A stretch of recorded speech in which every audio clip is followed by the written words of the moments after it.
जय श्री राधे कृष्णा। आप सभी को वैशाख मास की हार्दिक शुभकामनाएं। आज मैं आपको सुनाऊंगी वैशाख मास में पीपल सींचने की कहानी। वैशाख के महीने को बहुत ही पुण्यदायी माना गया है। यह महीना सभी महीनों में भगवान विष्णु की पूजा के लिए अति उत्तम माना जाता है। कहा जाता है कि वैशाख के महीने में सूर्योदय से पहले उठकर स्नान करें, इसके बाद पीपल के वृक्ष की या तुलसी के पौधे को जल से सींचें तो हमारी सभी मनोकामनाएं जरूर पूर्ण होती हैं। तो जब भी हम इन पौधों को जल से सींचते हैं तो बांद्रे की कहानी और भगवान श्री विष्णु जी की कहानी जरूर सुननी चाहिए। तो आइए आपको सुनाते हैं पीपल सींचने की कहानी। एक गांव में एक माँ बेटी रहती थी। वह बहुत ही गरीब थी। उनका गुजारा बड़ी ही मुश्किल से होता था। वह अपना पेट पालने के लिए एक सेठ के घर में काम करती थी। पूरा दिन उनके घर काम करती और आटा पीसती तो आते समय सेठानी उन्हें थोड़ा सा 2 मुट्ठी अनाज दे देती। इसी से उनका गुजारा चलता था। ऐसा करते करते कई महीनों और सालों बीत गए। वह अपनी गरीबी को लेकर बहुत ही दुखी रहती थी। एक दिन माँ बेटी सेठ के घर काम निपटाने गई तो सारा कामकाज करके दोपहर में जब वह वापस घर आ रही थी तो सेठानी ने उन्हें 2 मुट्ठी चने की दाल दे दी और कहा कि यह ले लो, आज के लिए इतना काफी है। तो वह लेकर जैसे ही घर पर आ रही थी तो उस दिन चैत्र मास की पूर्णिमा थी। खूब धूप थी तो वह रास्ते में आराम करने के लिए एक पीपल के पेड़ के नीचे बैठ गई। तो माँ ने सोचा कि चलो यहाँ पर बैठे बैठे दाल को साफ कर देती हूँ। जैसे ही उसकी माँ ने दाल को निकाला तो देखा कि उसमें तो बहुत सारे कीड़े लगे हुए थे।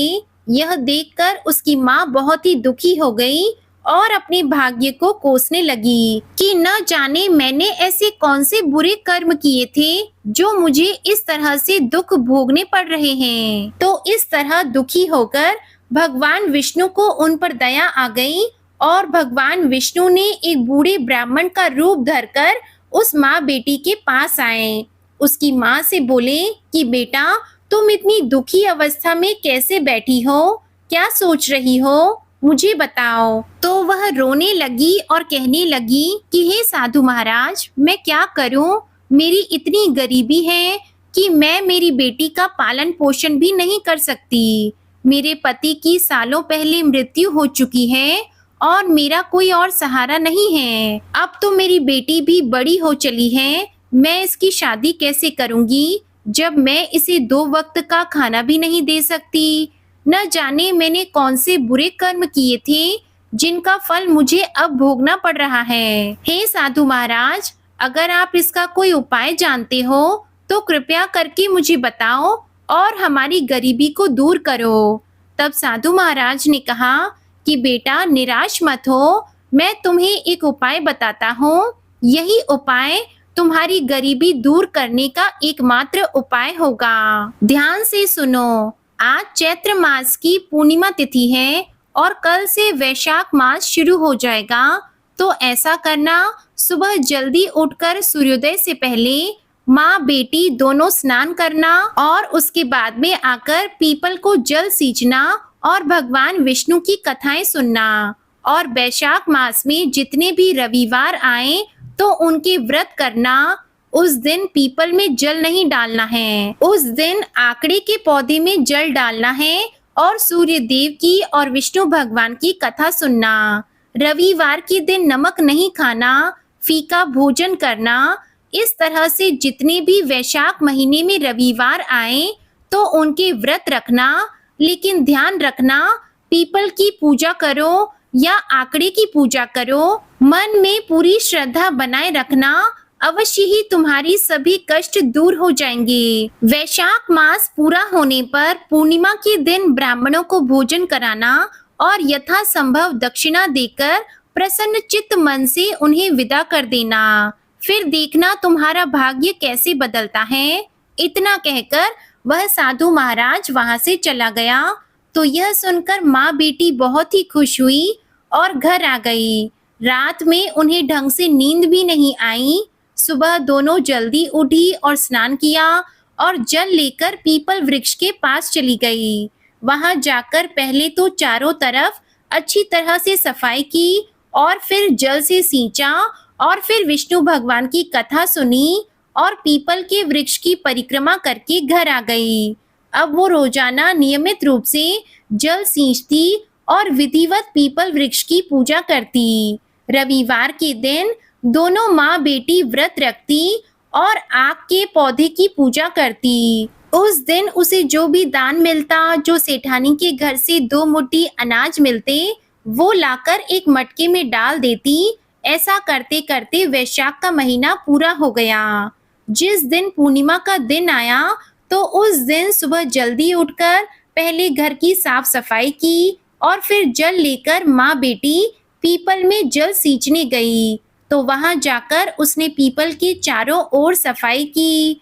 जो पीपल के पेड़ के फूल और पत्तियां गिरे हुए थे, उनकी छोटी छोटी ढेरियां बनाई। जैसे ही उन ढेरियों को उठाने लगी तो वह बूढ़ा ब्राह्मण फिर वहां आ गया और कहने लगा कि बेटा, ये ढेरियां अपने घर ले जाओ और घर ले जाकर अलग अलग कोनों में रख देना। तो वो माँ बेटी पीपल वृक्ष की पूजा करके परिक्रमा करके बाद में अपनी चुन्नी में वो पत्ते सारे लपेटकर घर ले आई और उन्हें अपने घर के कोनों में रख दिया। फिर जो 2-2 मुट्ठी अनाज उन्होंने रविवार के दिन इकट्ठा किया था, उससे ब्राह्मणों को भोजन करा दिया और सेठ जी के घर काम पर चली गई। शाम को थकी हुई घर आकर सो गई। सुबह उठकर देखा कि जो पत्तियों के ढेर उन्होंने अपने घर में लाकर रखे थे, वो सारे सोने और चांदी, हीरे जवाहरात और धन के बन गए। तो यह देखकर उन्हें तो बहुत ही आश्चर्य हुआ। माँ बेटी बहुत ही प्रसन्न हुई और विष्णु भगवान का गुणगान करने लगी। उस दिन वह धन को समेटने में लग गई, तो उस दिन वह सेठ के घर काम पर भी नहीं जा सकी। इस तरह से उनका सारा दिन वहीं निकल गया। दूसरे दिन भी वह नहीं गई। फिर उन्हें जरूरत तो थी भी नहीं किसी काम को करने की। बस वह माँ बेटी विष्णु भगवान की पूजा करती, व्रत करती और बड़ी ही खुशी से रहती। ऐसा करते करते कई दिन बीत गए। तो सेठानी ने सोचा, आखिर वह काम पर नहीं आती माँ बेटी, क्या बात है? तो उसने एक लड़के को उनके घर भेजा। तो उसने आकर बताया कि सेठानी जी, उनके घर तो बहुत सारा धन है, उनके 2 कमरे थे, उनकी जगह बड़ा सा महल बन गया है, पता नहीं क्या बात है। तब सेठानी वहां खुद गई उनके घर को देखने के लिए कि चलो चलकर देखती हूँ इतना धन कहाँ से मिला है। यह सोचकर उनके वह घर गई और जाकर पूछा, अभी तुम्हारे घर इतना धन कहाँ से आ गया? अचानक से काम पर भी नहीं आई। तो उसने बूढ़े ब्राह्मण की वह सारी बात उसे बता दी और कहा कि विष्णु भगवान की कृपा से हमें इतना अन्न धन मिला है। तब सेठानी कहने लगी कि इसकी विधि क्या है, मुझे बताओ, मैं भी अगले साल जरूर वैशाख स्नान करूंगी। तब माँ बेटी ने उसे अच्छी तरह विधि पूर्वक सब कुछ बता दिया और अगले साल बीतने पर वैशाख का महीना आया। तब सेठानी सुबह जल्दी नहाकर अपनी नौकरानी को लेकर पीपल सींचने गई। अब शरीर में सेठानी तो मोटी थी। बैठकर जैसे ही पीपल में जल चढ़ाने लगी तो उसने कहा, मुझसे तो बैठा नहीं जाता। तो अपनी नौकरानी से बोली कि तुम ही जल चढ़ा दो। तब नौकरानी बोली कि सेठानी जी, आप चढ़ाओगे तो ही आपको फल मिलेगा, मेरे चढ़ाने से आपको फल नहीं मिलेगा। तो उसने कहा, नहीं, ऐसी कोई बात नहीं है, तुम ही चढ़ा दो, मैं तो नहीं बैठ सकती। तो परिक्रमा करने लगी। 2-4 परिक्रमा की। 1-2 दिन बाद में उसने कहा कि मुझसे तो परिक्रमा भी नहीं होती, परिक्रमा भी तुम ही कर दिया करो। तो इस तरह से सेठानी की नौकरानी ही पीपल के आसपास की सफाई करती, उसमें जल सींचती और परिक्रमा भी करती। लेकिन सेठानी तो बिल्कुल भी श्रद्धा नहीं रखती। वो तो वैशाख मास समाप्त होने का इंतजार कर रही थी। जैसे तैसे महीना पूरा हो गया।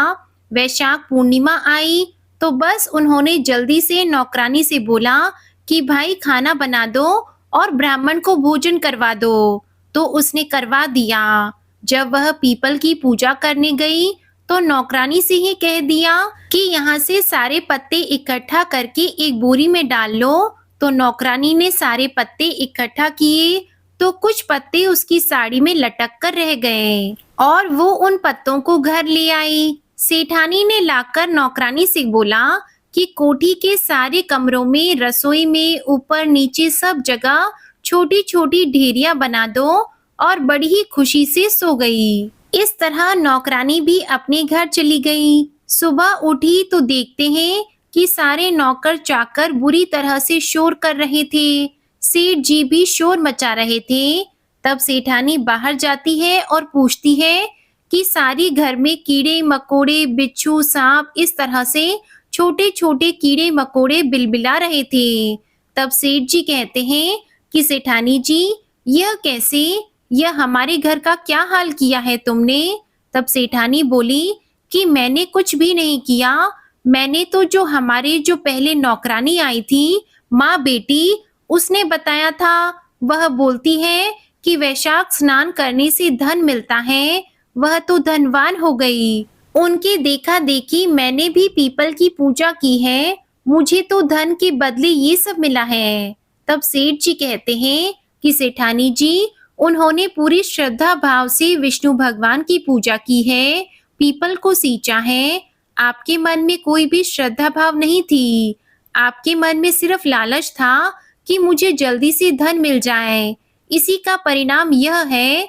तो सेठानी जी ने हाथ जोड़कर विष्णु भगवान से माफी मांगी। हे भगवान, इस बार का मेरा गुनाह माफ करो और आगे से मैं पूरी श्रद्धा से आपकी भक्ति किया करूंगी। आप इस सारे कीड़े मकोड़े को समेट लो। तो इतना कहते ही विष्णु भगवान की कृपा से वहां से वह कीड़े मकोड़े, बिच्छू, सांप जो भी थे, सारे वहां से अचानक गायब हो गए और सेठानी का घर पहले जैसा हो गया। उधर जो नौकरानी सेठानी जी के साथ जल सींचने जाती थी, जब वह अपने घर जाती है तो जो उसकी साड़ी में पत्ते फूल चिपके हुए थे, वह उसके घर में जगह जगह गिर जाते हैं और वो बाद में अपने घर का काम निपटा कर सो जाती है। सुबह जब उठी तो उसने देखा कि सारे घर में हीरे जवाहरात चमक रहे हैं। तो उसकी समझ में ही नहीं आया कि यह सब क्या हो गया। तभी विष्णु भगवान ने उसे दर्शन देकर कहा कि बेटा, मैं तेरी सच्ची भक्ति से बहुत ही प्रसन्न हूँ। तूने मेरी पूजा बड़े ही सच्चे मन से की है, इसलिए तेरे आंगन के भंडार हमेशा भरे रहेंगे। तुम्हें सुख और सौभाग्य की प्राप्ति होगी। इतना कहकर विष्णु भगवान अंतर ध्यान हो गए। इस तरह वह नौकरानी भगवान विष्णु की कृपा से धनवान और सौभाग्यवती हो गई। उधर दूसरी नौकरानी और उसकी बेटी की जिंदगी भी खुशहाल हो गई। उसकी बेटी की शादी एक अच्छे से घर में हो गई। इस तरह से वैशाख स्नान करने से और पीपल वृक्ष में जल सींचने से उन्हें सुख सौभाग्य की प्राप्ति हुई।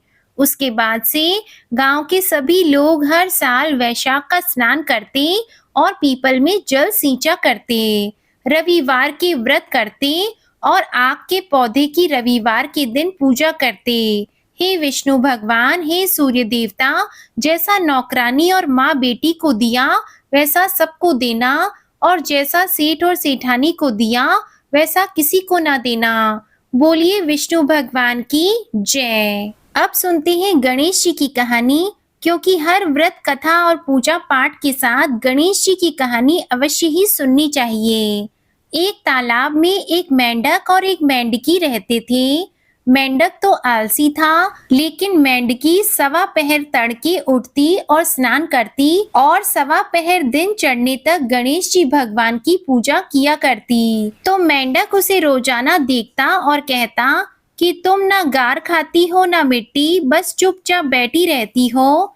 कहाँ है तुम्हारे गणेश भगवान, मुझे भी तो दिखाओ। लेकिन मेंढकी कुछ भी नहीं कहती।